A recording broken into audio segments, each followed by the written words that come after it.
అందరికీ నమస్కారం అండి. ఈరోజు ఒక మంచి సూపర్ కథతో మీ ముందుకు వచ్చేసాను. ఈ కథ ప్రతి ఒక్కరు కూడా తెలుసుకోవాల్సిన ఒక కథ అండి. చాలా ఇన్స్పిరేషనల్గా మోటివేషనల్గా ఉంటుంది.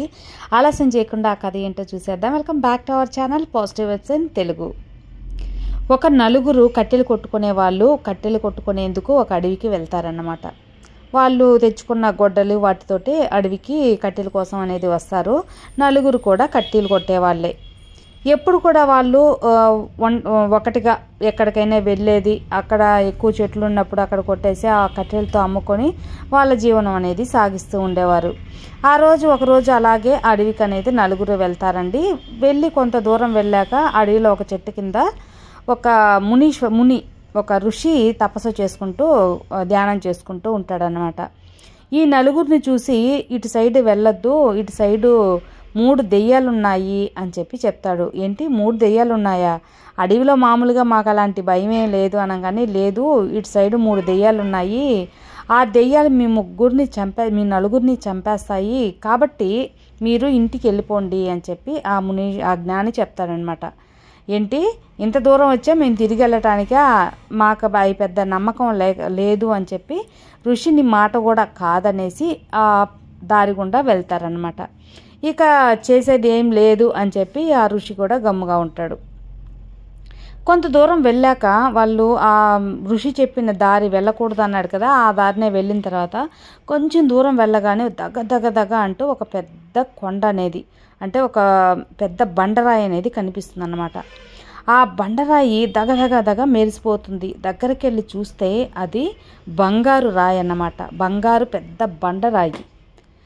వీళ్ళ నలుగురికి ఇంకా ఆనందం అంటే ఆనందం కాదు. ఓహో, దీనికా ఋషి ఇలా చెప్పాడు, ఇటు సైడ్ వెళ్తే ఇది ఎక్కడ మనం చూసి తీసుకెళ్ళిపోతామని చెప్పి ఆయన భయం.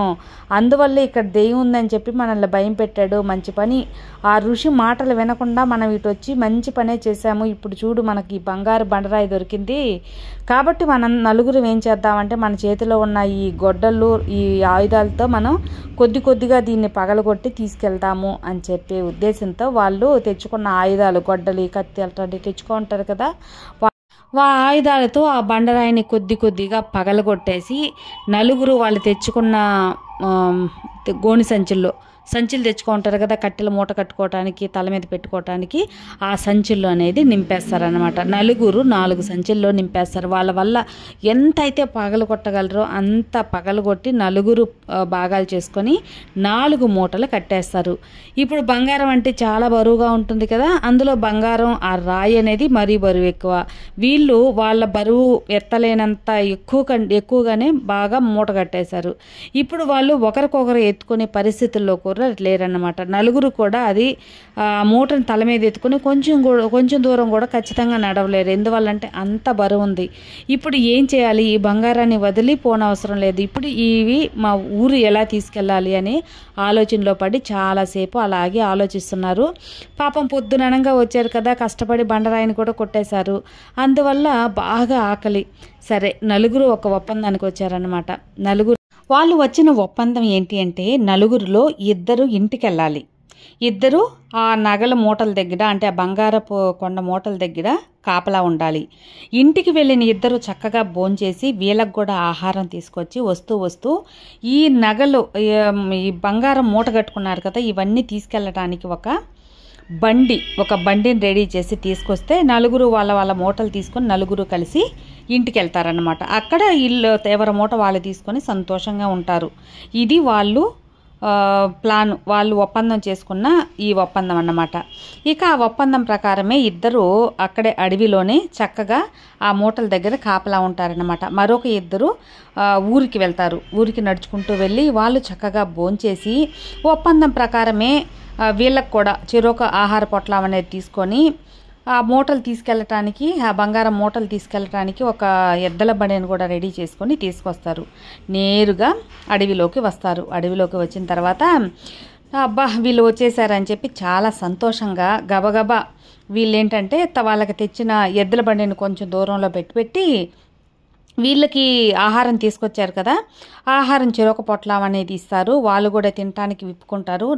నీళ్ళు దాహం వేస్తుంది, పక్కనే బాగుంది కదా, ఇదిగో ఈ బురుడితో పోయి నీళ్లు తేండి అని చెప్పి ఊరికి వెళ్ళారు కదా, ఊరికి వెళ్ళి వచ్చిన ఆ ఇద్దరికి చెప్తారనమాట. సరే వీళ్ళు భోజనం పొట్లం అనేది విప్పుకుంటారు.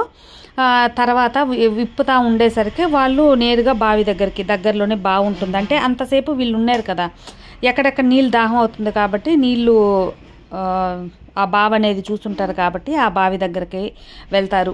నీళ్లు చేదుకుందామని చెప్పి వంగబోతారనమాట. వంగేసరికి వెనకనే ఈ ఇద్దరు కూడా, కాపలా ఉన్న ఇద్దరు కూడా వచ్చి ఇద్దరిని ఆ నదిలో ఆ బావిలో తోసేస్తారనమాట. అంటే ఇద్దరిని చంపేస్తారు. వాళ్ళు బావిలో పడి చచ్చిపోతారు.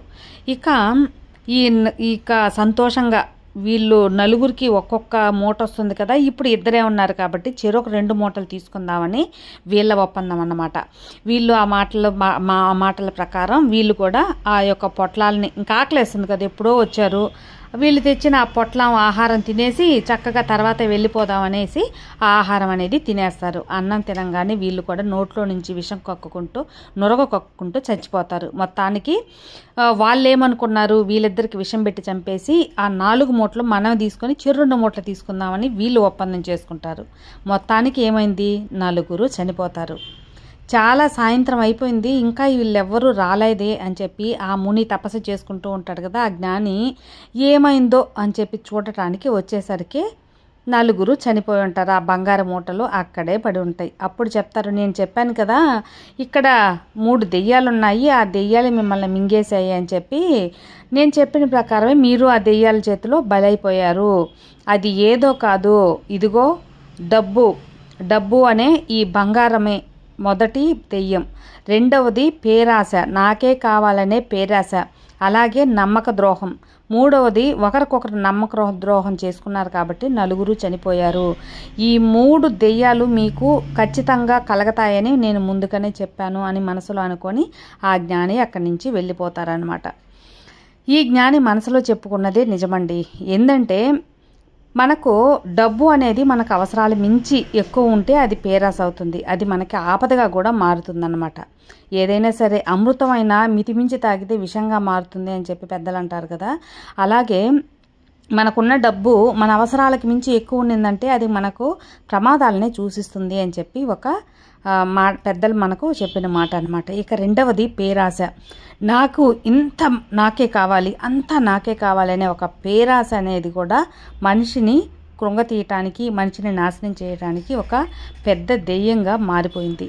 ఇక మూడవది నమ్మక ద్రోహం. వీళ్ళు చక్కగా ఒకరికొకరు న్యాయబద్ధంగా ఉంటే 4 చెరొక మూటతో వాళ్ళ ఊరు చేరి చక్కగా పంచుకొని ఆనందంగా ఉండేవాళ్ళు. కానీ చెరొక 2 మూటలు రావాలి అని చెప్పి పేరాశతో 4 చనిపోయారు. కాబట్టి ఆ నమ్మక ద్రోహం, ఒకరికొకరు చేసుకున్న ఆ నమ్మక ద్రోహం వల్ల వాళ్ళ జీవితాలే నాశనం అయిపోయాయి.